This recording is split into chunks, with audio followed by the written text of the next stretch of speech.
করছেন, তারপর প্রতিনিয়ত বাঘের আক্রমণে যে দুর্ঘটনা ঘটছে, আপনারা মৎস্যজীবীদের কি সচেতন করছেন? দেখুন, সচেতন মানে যারা মৎস্যজীবী আছে তারা কিন্তু এমনিতেই সচেতন যে কোন তাদের জীবনের ঝুঁকি নিয়ে তারা যাচ্ছে, কেউ ওখানে তারা চায় না যে ওখানে গিয়ে তাদের কোনো ক্ষতি হোক। তারা সচেতনভাবেই যাচ্ছেন এবং এটা অ্যাক্সিডেন্টলি ঘটছে এবং সেটা বন দপ্তরে অনেকটা ঘাটতি থেকে যায়। এপিডিআরের পক্ষ থেকে আমরা ক্যানিং বন দপ্তরে এসেছি কোনো ডেপুটেশন দিতে। এপিডিআর মানুষের পাশে থাকে, সুন্দরবনের মৎস্যজীবীদের পাশে থাকে সর্বক্ষণ সর্বদা। মানুষের এই মৎস্যজীবীদের কোথাও কোনো কিছু যদি সমস্যা তৈরি হয়, সর্বদা কিন্তু এপিডিআর তাদের পাশে থেকে সেই সমস্যাগুলো দূরীকরণ করে থাকে। শ্রমজীবীদের ন্যায্য দাবি দেওয়ার ভিত্তিতে আজকের ডেপুটেশনে দলে দলে যোগ দিন। অবিলম্বে সমস্ত মৎস্যজীবীকে টিএলসি দেওয়ার দাবিতে আজকের ডেপুটেশনে দলে দলে যোগ দিন।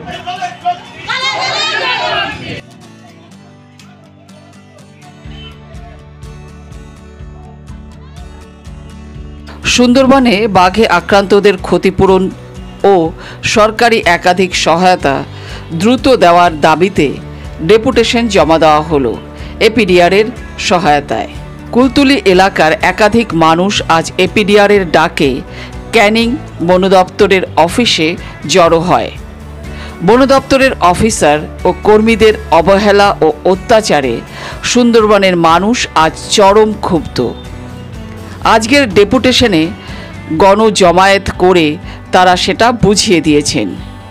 সুন্দরবন টাইগার রিজার্ভের ডেপুটি ডিরেক্টর জাস্টিন জোন্স এপিডিআরের প্রতিনিধি দলের সঙ্গে আলোচনা করেন, সমস্যা সমাধানের চেষ্টা করার প্রতিশ্রুতি দেন, কিন্তু তার বক্তব্যে সেটা আশ্বস্ত হতে পারেননি এপিডিআরের প্রতিনিধিরা।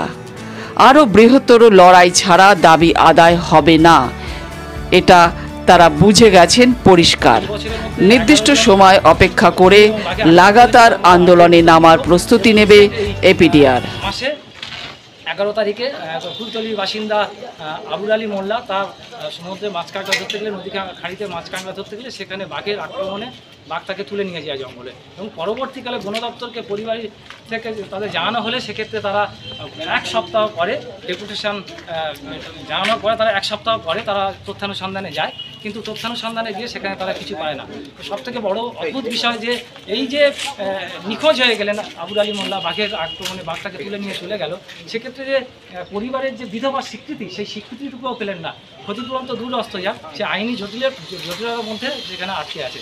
আমরা চাই আজকের এই মিছিল, সেই মিছিল আমরা আজকে পাঠিয়ে দিতেছি এবং ডেপুটেশনে আমরা দাবি রাখতে চাই যে এই যে আবুল আলী মোল্লা যিনি এই নিখোঁজ হয়েছেন, তার যে মৃত ঘোষণা করে বন দপ্তর শংসাপত্র তুলে দিন, এবং যে কুলতলি আরেকজন মৎস্যজীবী যে পিজি হাসপাতালে এখন চিকিৎসাধীন মৃত্যুর সঙ্গে পাঞ্জা লড়ছেন, ওনারও যে পরিবারের হাতে 2 লক্ষ টাকা ক্ষতিপূরণের টাকাও বন দপ্তর তুলে দেবে।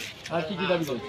দাবির মধ্যে আমাদের আছে যে এই যে সুন্দরবনের যেসব মৎস্যজীবী আছে, সেই মৎস্যজীবীদের বিএলসির যে পাস, সেটা আমরা জানতে পেরেছি যে তারা কিছু পাস বন্ধ করার চেষ্টায় আছে, কিন্তু আমরা চাই যে সমস্ত মৎস্যজীবীদের এই বিএলসি পাস দেওয়া হোক, এবং বন দপ্তর যে সাধারণ যারা মৎস্যজীবী আছে, যারা মিন ধরে তাদের উপরে যে অত্যাচার, জুলুম, মারধর এবং টাকা ফাইন করা, সেগুলো বন্ধ করার আমাদের দাবি নিয়ে যাবে। সুন মণ্ডল, সহ সম্পাদক, দক্ষিণ চব্বিশ পরগনা জেলা।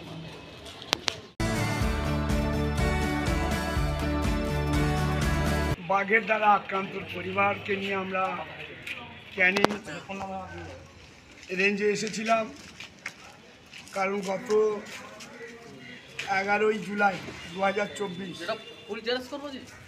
বাঘের দ্বারা আক্রান্ত হয় দেউলবাড়ি গ্রামের আবুল আলী মোল্লা। সেই পরিবার আজও পর্যন্ত তার স্বামীর মৃতদেহটি যে সুন্দরবন জঙ্গলে নিখোঁজ আছে, এখনো পর্যন্ত আমরা উদ্ধার করতে পারিনি।